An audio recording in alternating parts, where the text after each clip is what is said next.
Pemkot Bandar Lampung menggratiskan PBB bagi warga miskin. Pelaksana tugas Lampu Utara, Budi Utomo, meninjau pelaksanaan operasi pendisiplinan kesehatan.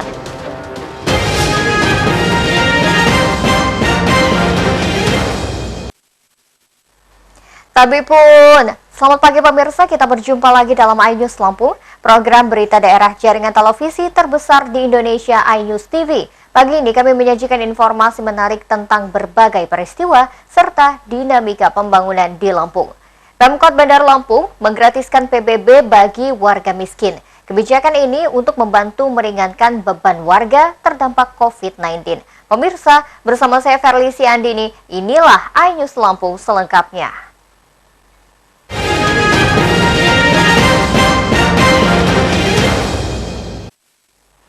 Pemkot Bandar Lampung menggratiskan pembayaran pajak bumi dan bangunan bagi warga miskin.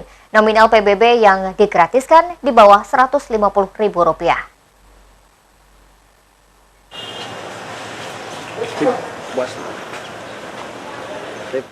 Wali Kota Bandar Lampung Herman Hasanusi mengumumkan penggratisan pajak bumi dan bangunan atau PBB bagi warga miskin. Kebijakan ini diperuntukkan bagi pembayaran PBB di bawah Rp150.000. Sedangkan pembayaran PBB dari Rp150.000 hingga Rp300.000 akan diberi diskon 50%. Sementara untuk pembayaran PBB dari Rp300.000 hingga Rp500.000 akan mendapatkan potongan 30%. Kebijakan tersebut merupakan langkah Pemkot untuk meringankan beban masyarakat akibat pandemi COVID-19. Ke bawah gratisin, ya. Yang Rp150.000 sampai Rp300.000 saya diskon 50%. Yang dari Rp300.000 sampai Rp500.000 saya diskon 30%. Jadi masyarakat tingkat bawah nggak usah bayar, tapi tetap saya kasih ini ya, bukti PBB-nya ya. Yang Rp150.000 ke bawah nggak usah bayar. Itu sejak kapan sampai kapan, Pak? Ya tahun 2000 ini, 2020. Tahun ini aja, Pak ya? Iya.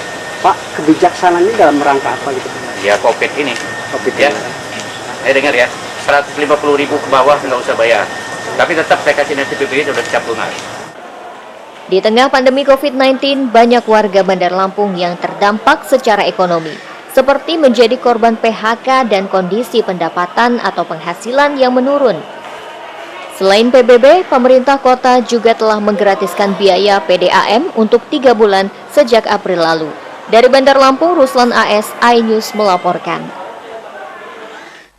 Polresta Bandar Lampung membatasi jumlah pemohon SIM seiring dengan diterapkannya kenormalan baru.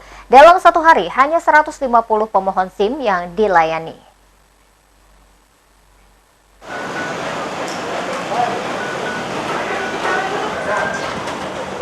Kebijakan pembatasan pelayanan pemohon SIM ini dilakukan di tengah kenormalan baru pandemi COVID-19. Pembatasan pelayanan bagi pemohon SIM ini telah diberlakukan Satpas 2526 Satlantas Polresta Bandar Lampung. Petugas melayani 150 pemohon SIM setiap hari. Pelayanan dilakukan dengan menerapkan standar protokol kesehatan. Selain menjaga jarak, petugas juga mewajibkan pemohon SIM untuk menggunakan masker dan mencuci tangan. Mereka juga harus diperiksa suhu tubuh. Polresta juga memberikan dispensasi bagi warga yang masa berlaku SIM-nya sudah habis di masa pandemi COVID-19 sejak 24 Maret hingga 29 Mei. Warga dapat melakukan perpanjangan tanpa harus membuat SIM baru. Masa dispensasi ini akan berlaku hingga 2 bulan ke depan, mulai tanggal 2 Juni sampai 31 Juli mendatang. Kedua hari ini dengan animo cukup banyak, kami membatasi sehari 150. Jadi dengan kapasitas operator kami dan kapasitas ruangan, dan itu juga kami menyiapkan tenda di luar untuk mengantri. Setelah gilirannya tiba, mereka akan masuk ke dalam dan diproses. Dapat disampaikan juga, jadi berdasarkan surat telegram dari Bapak Kakor Lantas, yaitu bagi pengguna jalan, bagi masyarakat yang selama masa pandemi kemarin SIM-nya mati mulai tanggal 24 Maret sampai 29 Mei, itu dapat diperpanjang pada mulai tanggal 2 Juni sampai 31 Juli. Jadi dia langsung urus perpanjangan dengan syarat fotokopi KTP dan surat kesehatan. Jadi tidak diberlakukan SIM baru. Jadi kurang lebih ada 2 bulan, silahkan masyarakat bisa mengurus di seluruh Indonesia, terutama untuk di Bandar Lampung, Satpas 2526, dan SIM Link dan SIM Corner di Mall Chandra siap membantu. Satlantas Polresta Bandar Lampung menghimbau warga untuk selalu menerapkan pola hidup sehat, serta mengikuti standar protokol kesehatan dalam menyongsong penerapan kenormalan baru. Dari Bandar Lampung, Andres Avandi, iNews melaporkan. Sementara itu pemirsa, tahun ini dirasa berbeda oleh sekolah dalam melepas dan perpisahan kelulusan siswanya. Karena pandemi COVID-19, perpisahan siswa dilakukan dengan cara live streaming.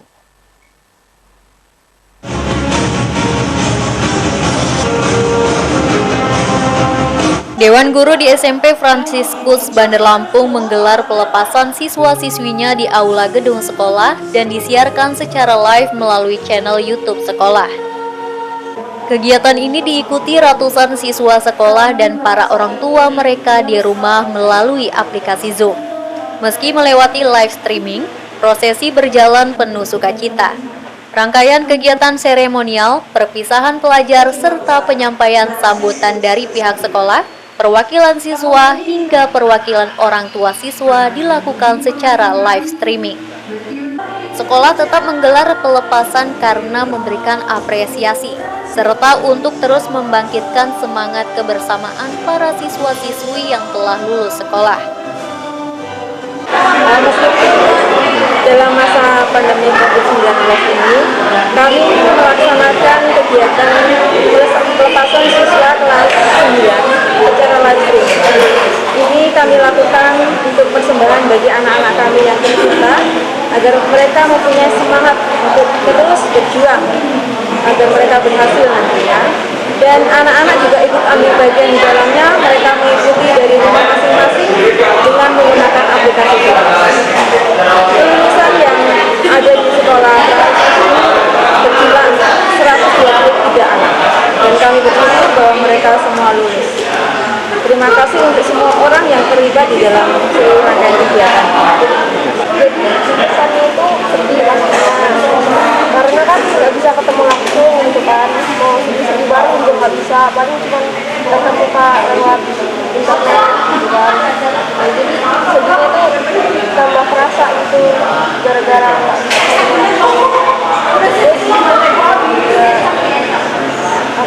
itu ya masih ada diadain perpisahan begini sama sekolah. Ini udah lama nggak ketemu teman-teman ya semenjak itu ya pandemi ya? Nggak masuk sekolah dan nggak pernah ketemu lagi. Sampai perpisahan ini. Ya. Mungkin ada apa pesan untuk teman-temannya di rumah? Ya pesannya ya tetap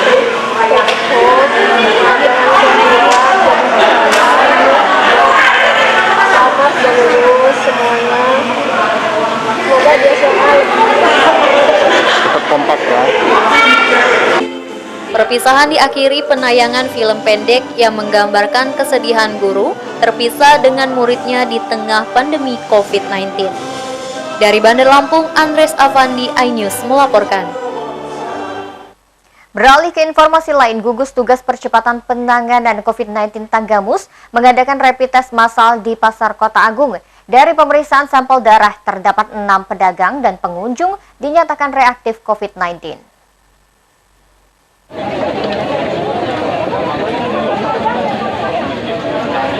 Rapid test massal menyertakan lebih 100 pedagang maupun pengunjung pasar. 6 orang dinyatakan reaktif COVID-19 dan dirujuk ke Puskesmas Kota Agung untuk mengikuti tes PCR. Tes lanjutan ini mendeteksi virus dengan pengambilan sampel lendir dan dahak dari saluran pernafasan hingga tenggorokan. Tes PCR 6 warga berlangsung 2 kali. Sampelnya dikirim ke Balai Laboratorium Kesehatan Daerah Lampung untuk memastikan negatif atau positif corona. Rapid test massal menyasar pedagang dan pengunjung Pasar Kota Agung. Tes ini sebagai upaya pemantauan dan pengendalian penyebaran COVID-19. Pasar tradisional menjadi target rapid test massal karena berpotensi memunculkan klaster baru penyebaran virus corona. Pedagang diminta jujur menyampaikan keterangan tentang gejala kesehatan atau riwayat bepergian ke wilayah penyebaran corona. Kenapa di pasar ini bisa menjadi klaster baru untuk penyebaran virus corona atau COVID-19. Makanya upaya daripada gugus tugas Kabupaten Tanggamus untuk mencegah penyebaran dan juga pengendalian terhadap penyebaran COVID-19 salah satunya dilakukan rapid test massal. Target hari ini seluruh penjual yang ada di Pasar Kota Agung ini, terutama memang mereka memiliki gejala ataupun mereka yang memiliki riwayat bepergian dari wilayah ataupun daerah yang terkonfirmasi terjangkit oleh virus corona. Sejumlah daerah menerapkan new normal di tengah pandemi corona. Masyarakat dan pelaku usaha dipersilakan aktif kembali. Aktivitas seperti bekerja, berdagang, dan lain-lain wajib memerhatikan protokol kesehatan. Dari Tanggamus, Indra Siregar, iNews melaporkan. Untuk mempersiapkan kenormalan baru, Pemkab Lampung Utara menggelar operasi pendisiplinan kesehatan. Petugas mendapati penumpang angkot dan pengendara motor yang tidak mengenakan masker.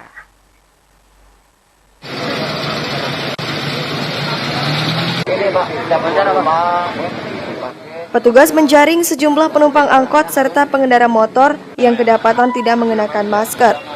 Operasi pendisiplinan kesehatan digelar Pemkab Lampung Utara bersama TNI dan Polri. Petugas langsung memeriksa suhu tubuh warga yang tidak mengenakan masker. Mereka juga memberikan masker dan meminta warga untuk langsung memakainya. Setiap orang diminta mengenakan masker saat beraktivitas di luar rumah atau di tempat keramaian. Banyak pengendara dan penumpang beralasan jika mereka lupa mengenakan masker saat bepergian. Tadi buru-buru soalnya suruh beli sayuran. Oh, kita tahu nggak hari ini ada operasi itu? Nggak tahu. Operasi pendisiplinan kesehatan dilakukan Pemkab Lampung Utara untuk memutus mata rantai penyebaran COVID-19. Dua lokasi dijadikan pusat operasi, yakni di Pasar Dekon dan di Pasar Sentral Kota Bumi. Tidak ada sanksi tegas yang diberikan bagi warga yang tidak disiplin. Kurangnya kepedulian dari masyarakat untuk melindungi dirinya sendiri. Padahal yang paling penting dalam memutus mata rantai penyebaran COVID-19, lindungi diri sendiri, baru dapat melindungi orang lain. Caranya bagaimana? Gunakan masker, jaga jarak, dan cuci tangan. Pak, kedepannya apakah nanti ada sanksi tegas bagi warga yang nggak pakai masker ke pasar? Sampai dengan saat ini kita masih mengedepankan pada humanis ya, edukasi dan humanis. Pelaksanaan operasi pendisiplinan akan digelar selama 2 pekan ke depan. Pemkab Lampung Utara bakal menerapkan tatanan normal baru atau new normal. Dari Lampung Utara, Jimmy Irawan, iNews melaporkan. Pemirsa, setelah jeda pariwara berikut kami kembali dengan informasi.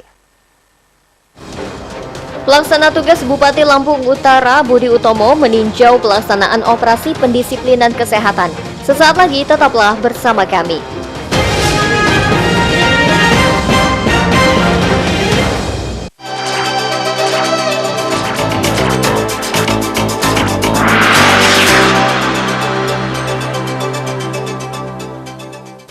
Anda masih menyaksikan iNews Lampung.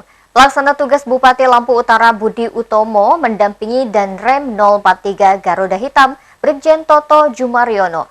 Keduanya meninjau pelaksanaan operasi pendisiplinan kesehatan di Pasar Sentral Kota Bumi.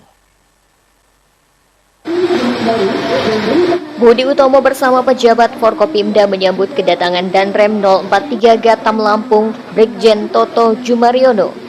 Danrem yang juga Wakil Ketua Gugus Tugas Penanganan COVID-19 Lampung meninjau pelaksanaan operasi kedisiplinan kesehatan yang dilaksanakan Pemkab Lampung Utara. Pendisiplinan kesehatan untuk memutus mata rantai penyebaran corona yang nantinya akan diterapkan tatanan normal baru atau new normal. Pendisiplinan kesehatan yang mulai diberlakukan sejak beberapa hari lalu terlihat cukup baik. Hal ini dibuktikan dengan hampir setiap pengunjung pasar telah menggunakan masker. Pedagang juga mempraktekkan jaga jarak. Di pintu masuk ditempatkan sejumlah petugas dari Pemkab, TNI, dan Polri. Setiap warga yang masuk diperiksa suhu tubuh. Petugas juga memberikan masker kepada warga yang tidak memakai.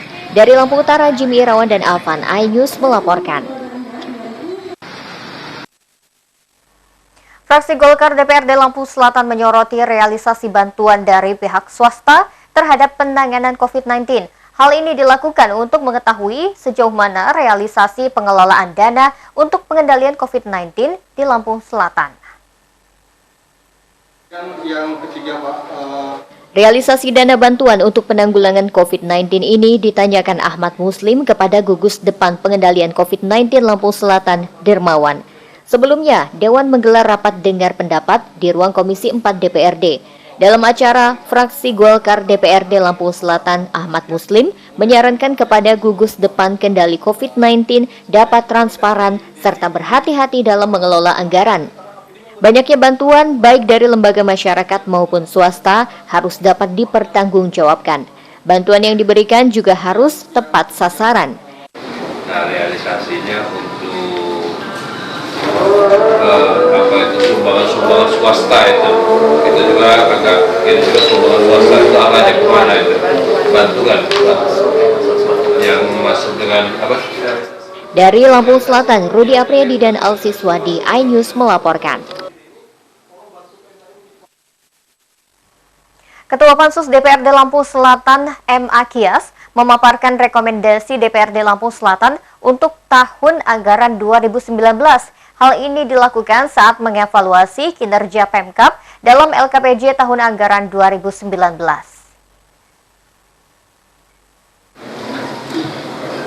Paparan rekomendasi Ketua Pansus DPRD Lampung Selatan ini disampaikan saat sidang paripurna rekomendasi DPRD tahun anggaran 2019. Sidang paripurna digelar dengan menerapkan protokol kesehatan serta dilakukan secara virtual. Dalam acara, Ketua Pansus DPRD Lampung Selatan M. Akias mengatakan bahwa secara umum pelaksanaan program pemerintah tahun anggaran 2019 mendekati hasil yang maksimal. Diharapkan agar ke depan Pemkab dapat lebih maksimal dalam mencapai target program di setiap satuan kerja. Secara umum mendekati kesesuaian dengan asumsi yang diberikan, walau masih ada perbedaan mengembirakan dalam upaya peningkatan pendapatan daerah. Dari Lampung Selatan, Rudi Apriyadi dan Alsi Swadi iNews melaporkan. Ya pemirsa, setelah pesan-pesan berikut ini kami kembali dengan informasi. Taman wisata kupu-kupu yang juga menjadi sarana edukasi. Selengkapnya hanya di iNews Lampung.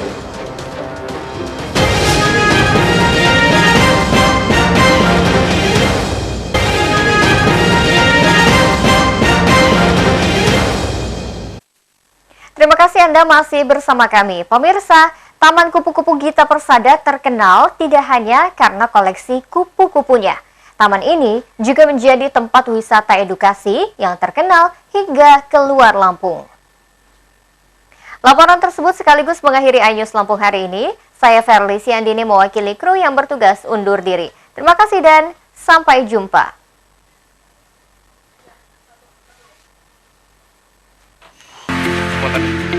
Merah kan? Sekali kenal sama kupu-kupu itu nggak bakalan lupa lagi. Kawasan hutan konservasi kupu-kupu seluas 4,8 hektar ini dinamakan Taman Kupu-Kupu Gita Persada.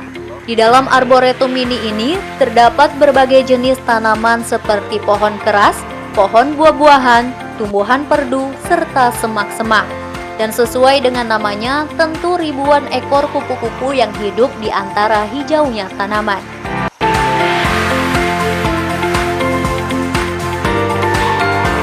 Tidak sulit untuk mencapai lokasi wisata edukasi ini. Taman Kupu-Kupu Gita Persada berada di dalam kawasan hutan Register 19. Berlokasi di kaki Gunung Betuk, tepatnya di Desa Tanjung Manis, Kecamatan Kemiling, Bandar Lampung. Taman Kupu-Kupu Gita Persada dihuni ribuan kupu-kupu dari 180 spesies. Mulai dari spesies umum seperti Papikio perantus dan Ketosia hypsea, hingga 2 spesies kupu-kupu langka, yaitu Graphium agamemnon dan Troides helena.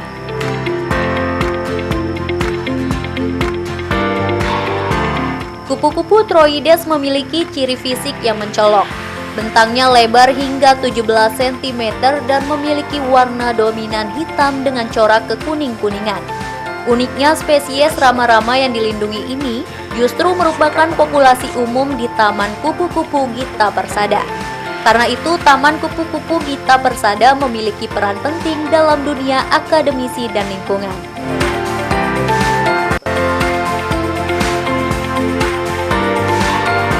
Yang bisa dipelajari di sini sebenarnya banyak sekali ya. Hubungan antara serangga dengan habitatnya itu yang pertama. Ragam jenisnya, karena gini, ketika kupu-kupu dikonservasi di area ini, kupu-kupu kan sebagai penyedia makanan karena dia adalah herbivore. Yang pertama, dia akan dimakan oleh karnivor nantinya. Nah, hubungan makan dimakan ini mengakibatkan rantai makanan di area ini terpenuhi.